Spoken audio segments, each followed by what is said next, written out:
Hi, I'm Varshini Jagarajan, and my group members are Jivitra Nagalingam and Nagasubhashini Samaseva.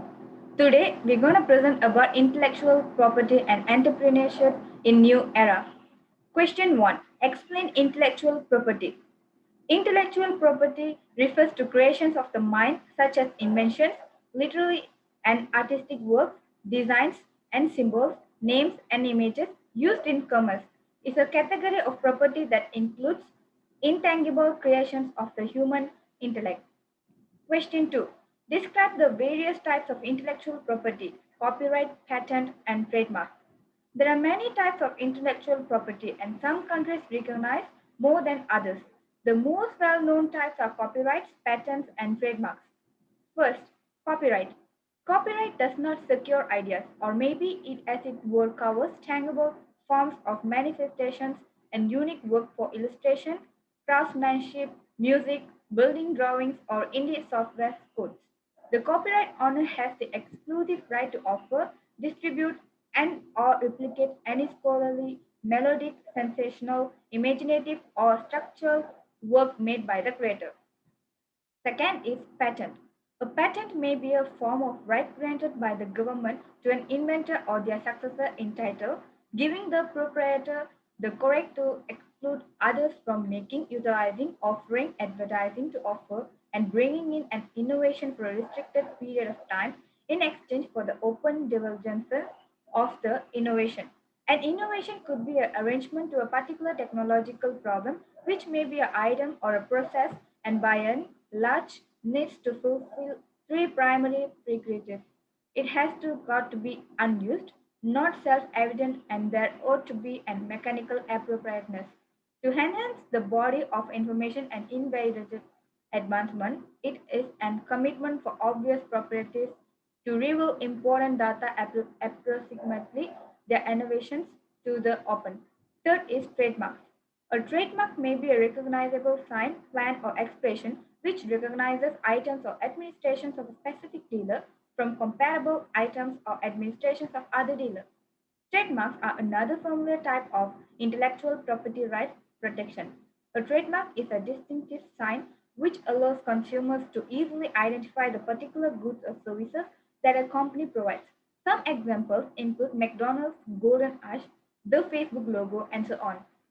A trademark can come in the form of text, a phrase, a symbol, sound, smell, and or color scheme. Unlike patents, a trademark can protect a set or class of products or services instead of just one product or processes. Question 3. Describe the procedure to register intellectual property of a product. There are five pre-application steps that will help you make the most out of this funding opportunity. In fact, these steps are also useful and applicable for all applications to go through before making any IP application. First, identify your IPR. First things first, you must know what you have before you can prioritize what to file. The two most common IPR components that most types of business process are trademarks and patents. Go through the list of the IPR components and identify what IPRs you might have. It is akin to preparation before war. You will need to know what weapons you have and how many soldiers or manpower you have before you devise your attack or defense strategy to defeat your opponent. Second is pick the most relevant IPR to your business. If you find out that you only have trademarks and no invention or innovation to qualify for patent protection, then you must next identify which are the most relevant classes of goods or services out of the 45 classes to register your mark in. Firstly, identify the types of goods or services that your business is offering and match it to the relevant class. If you find out that you have trademarks or patents and industrial design rights, you may want to focus your application on patents for two reasons. First reason is patent application costs are usually the highest amongst all other IPRs, so funding in this case should be used to cover these expenses. The second reason is patents usually have a strict time limit period to be observed, and failure in meeting the time frame for certain actions may cause you to lose your rights to register your patent altogether. Third step is determine the strength and availability of your IPR. Once you have identified and prioritized which IPR you should invest in, the next thing to do is to determine whether your IPR can be registered. This concerns the areas of trademarks, patents, industrial design, and of course, geographical indications. Take trademarks, for example. It is important to determine the distinctness of your mark. In other words, you should seek advice from a trademark attorney whether your mark would be acceptable to be registered before applying. A two-letter word mark, for example, MA, may not be acceptable for registration as they are common letters. Hence, no one person should be allowed exclusive use of the two common letters. However, if you represent it in a logo format coupled with other unique devices, it may increase the strength and quality of your trademark, rendering it more distinctive. Fourth step is plan your finances. It is always good to know the rough costs involved and the time limit estimation of when those costs would be incurred so that you can plan your finances and timeline to file the application accordingly. Different IP components are subject to different timeliness and cost. Once you put in your application, there will be timeless to reply any office actions issued by the registrar. Failure to reply within the deadline may cost you additional extension of time fees to keep the application alive.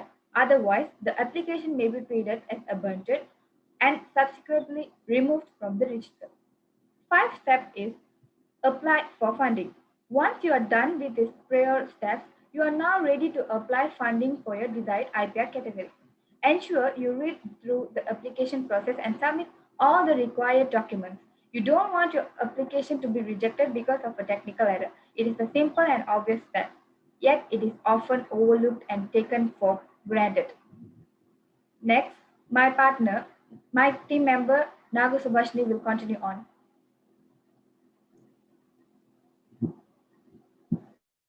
Thank you, Varshini. Fourth question is explain the functions of the Digital Millennium Copyright Act. The Digital Millennium Copyright Act, the DMCA, was passed in 1998 as an anti-piracy statute, effectively making it illegal to circumvent copy protection designed to prevent pirates from duplicating digital copyrighted works and selling or freely distributing them. 21st century entrepreneurship is about creating and growing for profit businesses and other types of social enterprises that add value beyond the traditional bottom line and help to make some part of the world a bit brighter for all. 21st century entrepreneurs recognize how the high speed internet and cloud based technologies can be used to create global businesses opportunities with limited capital investment. Next subtopic is entrepreneurship in new era. First question is differentiate between entrepreneurship in different era. A. 21st century entrepreneurial culture. People born 1990 and after are no longer willing to follow the old fashioned custom of getting a 9 to 5 job. Individuals in their 20s and 30s are making the new trend to small business ownership and entrepreneurship. These young people are starting their own businesses for several reasons like creative freedom, flexibility of work hours, the job market is not that great at this time. They want to make a social change, love the freedom of being their own boss. There is also an increase of women starting their own businesses as well. Many women are who are going through a major shift in their personal lives are deciding to start their own business. Also, many developing countries are starting to realize the importance of giving women the tools needed to start their own businesses to improve their financial condition and family life. Many women are becoming successful entrepreneurs for the following reasons. Many women want to have creative control of their ideal lifestyle. Many women are starting businesses out of necessity because they want to fulfill a need or service that is not being met. Many women are starting businesses because they are passionate about a certain cause. Many women are starting businesses because they have a business idea that has been nagging at their mind and heart for several years. Some women will start their own businesses to spend more quality time with family and friends, mainly to have more flexible time to spend with their children. Many women are becoming entrepreneurs because they want to be their own boss. There is such there is much societal advancement that is making it easier for the 21st century entrepreneur to start and sustain their own business. Many countries are starting to see the importance of helping their citizens with starting their own businesses. Here are some amazing ways that many countries like developing one are starting to see the benefits of small businesses development. Point 1. Many governments are starting to provide financial incentives for their citizens to start new businesses to save the environment or ending illegal activities. For example, in countries like Brazil and Colombia, who are located near the Amazon forest, they are providing their citizens with financial incentives to start new businesses. Many countries are relocated near the Amazon forest are finding alternative means for their citizens to make a living. Point two is many big corporations are starting to outsource a lot of their work to small businesses. Many big companies are starting to see the benefits of outsourcing to small businesses because it cut costs and does not require them to hire employees to the certain task. Point three is many big companies are starting to partner with small businesses in order to bid on contracts with government agencies. Many government agencies are requiring large corporations to hire smaller corporations to get certain contracts. Many government agencies set aside a certain percentage of binding contracts for small businesses and minority owned businesses. Point 4 is many big companies are starting to realize that if they do not change their practice policies, they can lose businesses and customers to small businesses. Many customers are starting to demand that big corporations stop seeing them as number as human beings. Many customers are starting to buy their products and services from small businesses because of the better customer service they receive. Point 5 is many countries are starting to encourage their people to start their own businesses because small businesses was what sustains and maintains the world economy. Many major corporations will close their shops, reallocate their businesses to other countries and or will downsize. But small businesses rarely go out of business and many businesses are local and the small businesses are supported by local communities. Many small businesses, with the assistance of government agencies, are now able to compete with the big companies for work with the government in the private sector as well. Now, my group partner Jivitra Nagalingam will continue on. The next question, changing characteristic of entrepreneurs with the introduction of social media. Another reason why it has become easy for individuals to become successful entrepreneur is due to the advancement in technology. You no longer need to have personal contact with your customer as a business. You can now do business with someone in another country from the comfort of your own home. It does not cost a lot of money to start a business in the 21st century. Here are a few advancements in technology that have made it easier to do business in the 21st century. First, social media platforms have made it easy for entrepreneurs to promote, market, and advertise their product and services. Next, small business owners can provide their product to customer in a fast and efficient way. You can now receive product in one day instead of a week. Next, some businesses can provide their service to their customer virtually without having to meet them in person. This is especially true in the technical field like website development and IT. You can have a meeting with the essential player in the business without everyone being in the same location due to webcasting, teleconference, and video conference. You do not need an office to have a small business because you can work from the comfort of your own home. All you need is a laptop computer, cell phone, and portable printer. The world of entrepreneurship has changed greatly in last few decades, and it has changed for the better.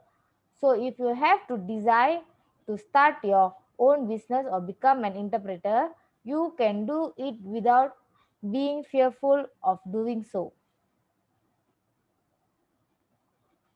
Next, explain product adaptation in the 21st century. Adaptation is the process of modifying an existing product so that it is suitable for different customers or markets. An adaptation strategy is particularly important for the companies that import their product because it ensures that the product meets local cultural and regulatory requirements. Adaptation is also important for companies that want to introduce new products but do not have the funds or resources to develop completely new items. First, customer research. The need of product adoption in a foreign market is majorly related to customer need. In fact, the same is true of any market.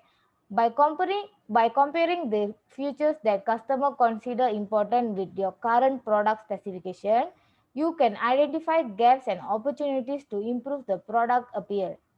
Comment on product review sites or through social media interaction can help you to identify customer preference, and local expert can help you to identify cultural variation that may exist between domestic customer and those in foreign markets. Your representative also may be able to recommend changes that customer have requested. The next is export research. Adapting product from export can be an important strategy for expanding your business. It gives you the opportunity to increase revenue by entering new markets for your existing products. However, to be successful, you may carry out through research into the markets you are considering and the potential impact on your business in terms of the time and cost of adapt product. Adaptation strategy for the export territories must take account of a number of factors, including cultural preference, price, quality standards, measurement system, service, and support. Export or organizations such as USA Trade Online or local distributor can provide you with research information that you plan to adoption. Next, think about competition. Product adaptation is also important strategy for dealing with competitive threats. The competitors introduce new products that outperform your offering. They may take market share from you. By analyzing competitors' product specification, you can identify aspects of your own product for improvement. You can also respond quickly to the competitive threats rather than taking the time to develop new product. The last one is product adaptation strategy example. To set priorities of product adaptation, you must balance customer and market needs with the cost of development and the likely return on your investment, reports Help magazine. The communication company France Telecom, for example, has developed a promotion adoption strategy. It's called Once But Many. The company uses this strategy to quickly customize existing products for different markets, helping reduce development costs and speed up the introduction of new products. That's all from us. Thank you.